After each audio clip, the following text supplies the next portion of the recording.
In Cape Fear, I'm Charmelle Odell. In downtown Springfield, I'm Charmelle Odell. In Forsyth, I'm Charmelle Odell. Live in Springfield, I'm Charmelle Odell, KY3 News. I'm here near Barnes and Catalpa on private land, but take a look at this. Here's a TV, some clothing, and leftover bowls, and just a few feet away from me, a notice from the city. I have two shirts here with me, one white shirt and one black shirt. And I'm just gonna take a moment to show you all the difference. So I'm gonna take my temp gun here and I'm gonna point it towards the black shirt. And what it's showing me is that its temperature is about 118 degrees. Now, when I move it over to the white shirt, it drops significantly to about 98 degrees. Before hopping on one of these, this is what you're gonna need.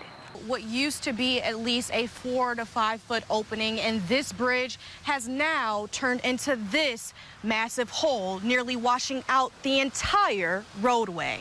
The fire started here on the family's front porch when a 14-year-old boy realized how dangerous it was. That's when he did what he could to lead his family to safety. Take a look at this. What you're looking at is the aftermath of the blaze that took firefighters nearly 8 hours to put out. And if you take a glance to my right here, you can see some are still on scene working to clean up the mess. If we take a closer look here, you can see the entire roof gone. Today, I spent time talking to community members about the loss of the historic building and what it means to them. It all happened around 8 last night, but I want you all to take a look at this. What used to be a part of this dock behind me broke off during that storm and is now washed up into Table Rock Lake. It has been confirmed that patients have already started coming in with heat-related illnesses just over the weekend. Leaders there tell me there's plenty of things you can do to beat the heat.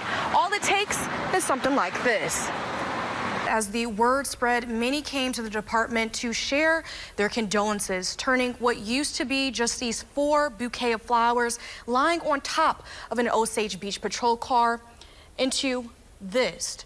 A patrol car covered from top to bottom with dozens of bouquets.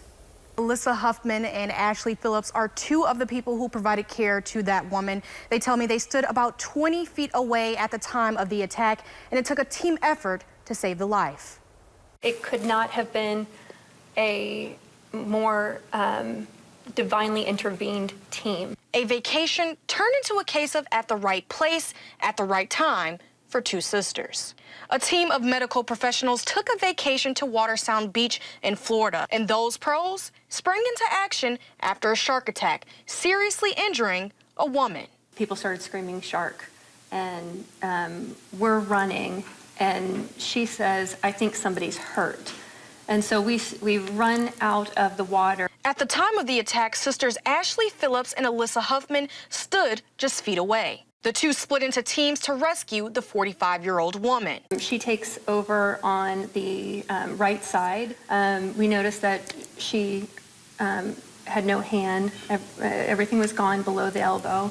And I focused on providing pressure on the shoulder to stop blood flow to that region. For Phillips, keeping the woman awake and breathing became her top priority. Her job, most importantly, was to stay alive because her kids were watching. About a half a mile away, Jacob Cherry got the message from his wife that there had been a shark attack nearby. As I'm getting ready to jump in the pool, she's like, I think someone was attacked by a shark. And so I went, what?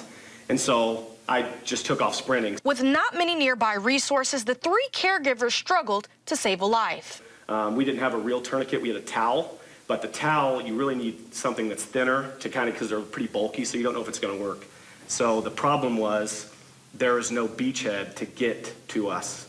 And they couldn't land a chopper where we were. So that pool I was at, about a half a mile away, was where the ambulance was at. And everyone had to run that same track that I just sprinted. The 3 say fate put them in the place to save the woman's life. I've seen a lot of sad things in my career. The fact that she's alive today, it's amazing. The teamwork was amazing. You couldn't have had a better team there. I don't think it would have been the same outcome. It was truly incredible.